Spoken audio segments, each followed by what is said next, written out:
Hello everyone and welcome to this new video tutorial.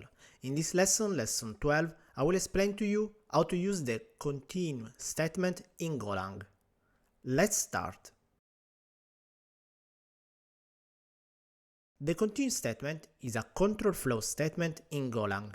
It's used to skip the remaining instructions in the current iteration of a loop and move on the next iteration.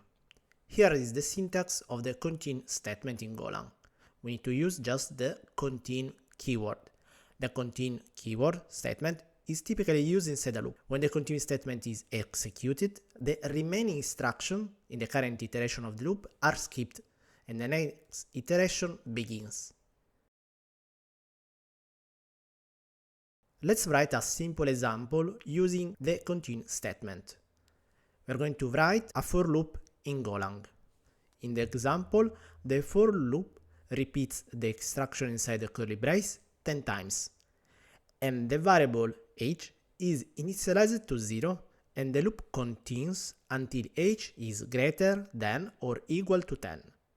Each time the loop iterates, the value of the variable is incremented by 1. Inside the loop, the continue statement is used to skip the remaining instructions if the variable is even. As a result, only the odd values of the variable are printed on the screen. Let's test the code. Open the terminal and type go run main.go.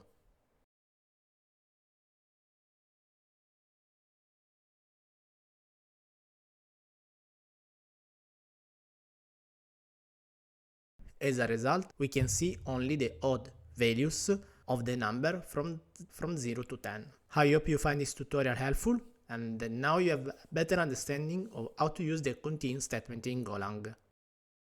Thanks for watching this tutorial. Subscribe to my channel to be always updated about new videos that I will upload, and see you in the next video tutorial. Bye.